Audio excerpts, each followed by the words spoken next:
Good evening. Biglang bumuhos yung malakas na ulan.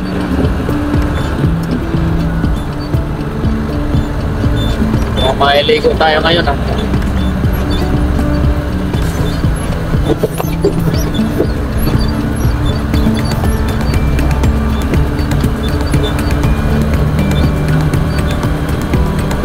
Para tumila agad.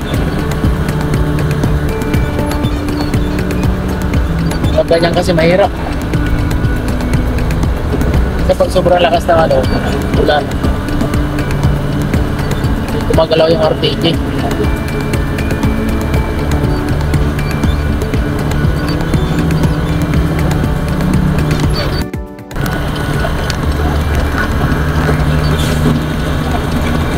Bilakas ng ulan.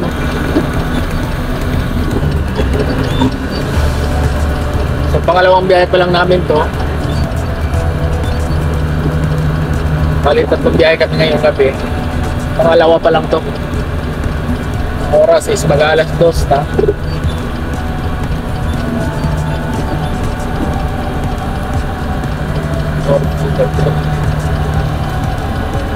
Location ko doon malalayo.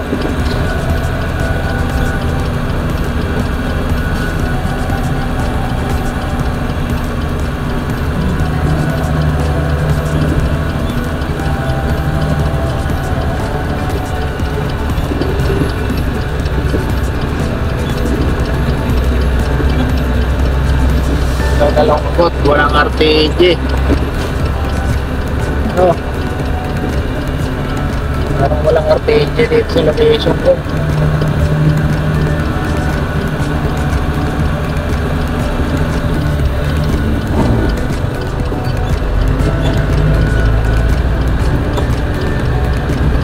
Grabe lang ang lakas na ulan, guys.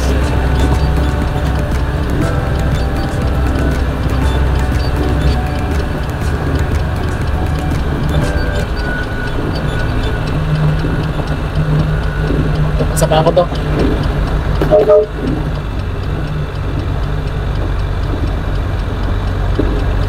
Si Julius Ramibo.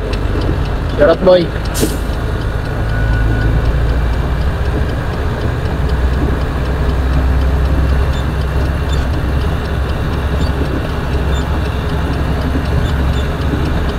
Wala talagang guys, walang RTG. Yung RTG po yan po yung nakikita nyo sa kaliwa. Pataas na parang tower. Yan po yung tinatawag na RTG. Yan po yung nagbubuhat ng container van.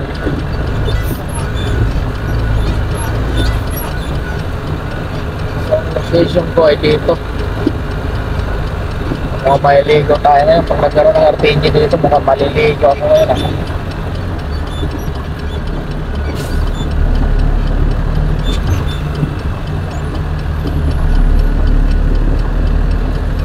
Pasama ng location ko.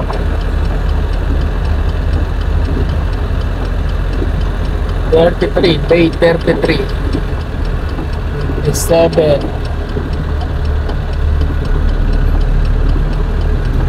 9 31 yun dito. Napot-tot kami di ba ni? Tayo pwede mabigit masyado dyan. Stash tayo ng konti. Yan.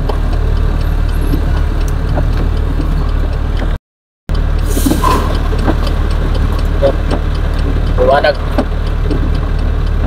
Isang ilaw. Grabe, lakas talaga ng ulan.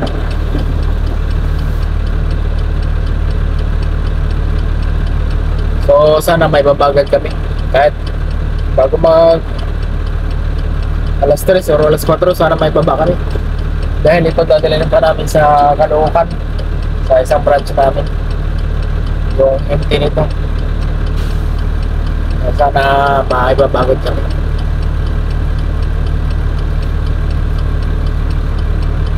Pag ganito pwede ka naman umidlip-idlip habang inantay mo yung RTG dahil napakalayo ng RTG.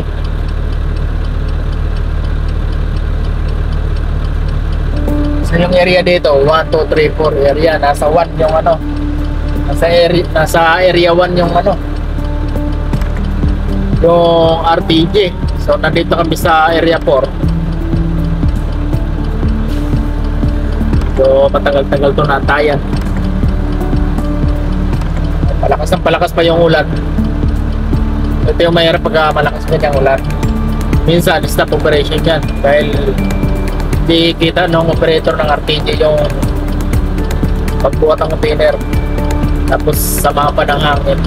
Pero mabuti lang ngayon, walang hangin, ulan lang siya.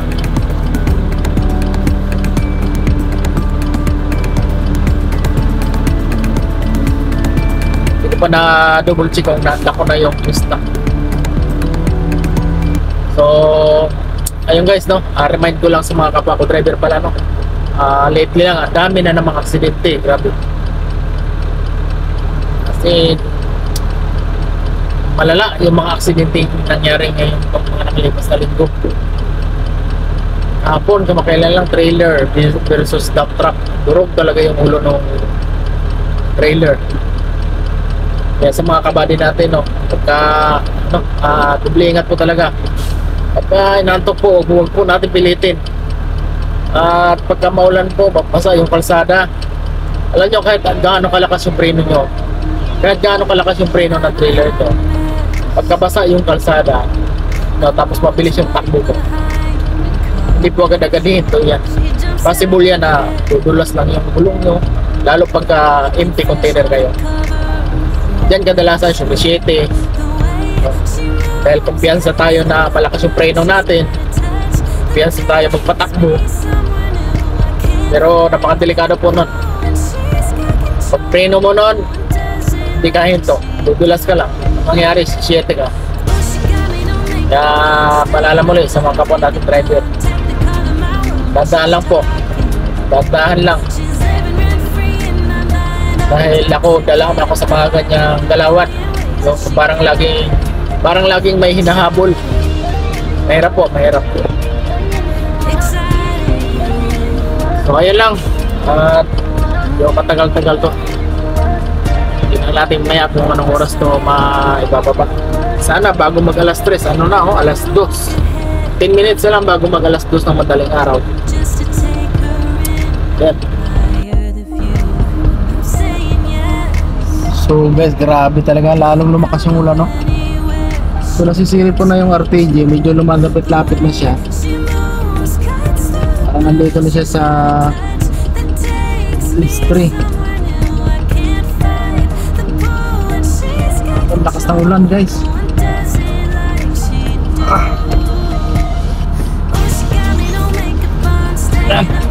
Lakas.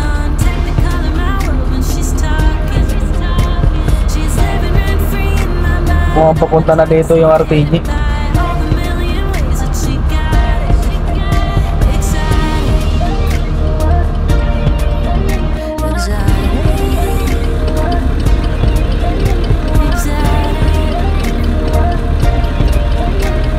Sorry guys, nandito na yung RTG malapit sa akin.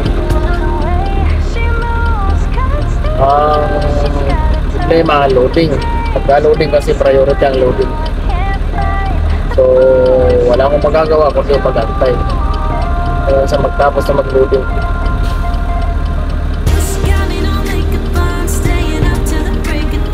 Yung tinatamaan na ako ng antok. Alas 3:05 na madaling araw. Sana may baba ko.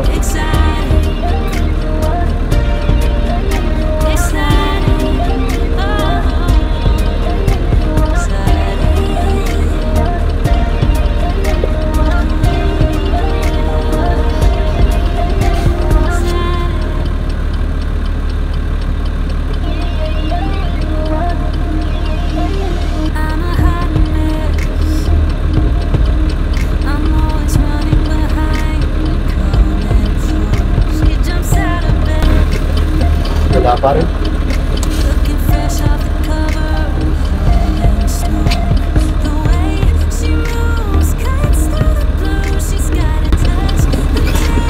Ako na guys ang pupuntahan.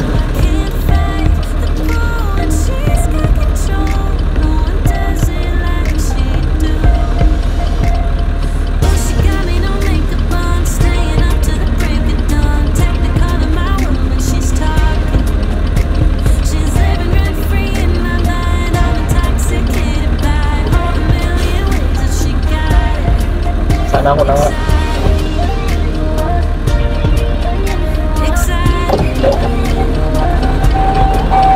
Ako na nga.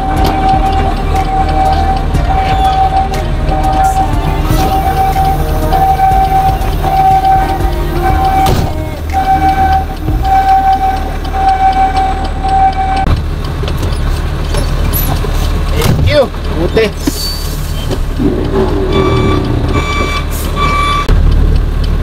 Pag naibabato, papatang ko ng MP. Tapos, labas na kami. Anyways, na ibaba na ako. Baba na ako sa, ano, papatong na ako ng MP ngayon.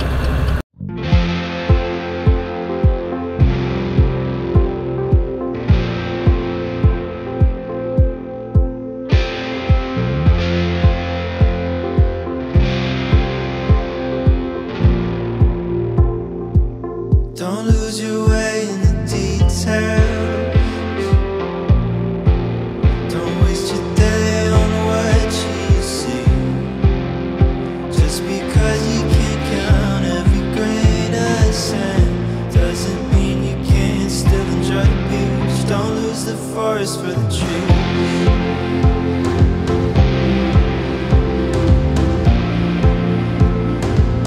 Don't lose the forest for the trees.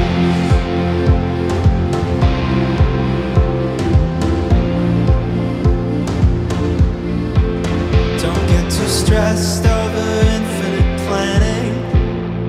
Make a list and throw it all away. There's a million things to do at any time. So what's it gonna be today? Don't lose the forest for the trees.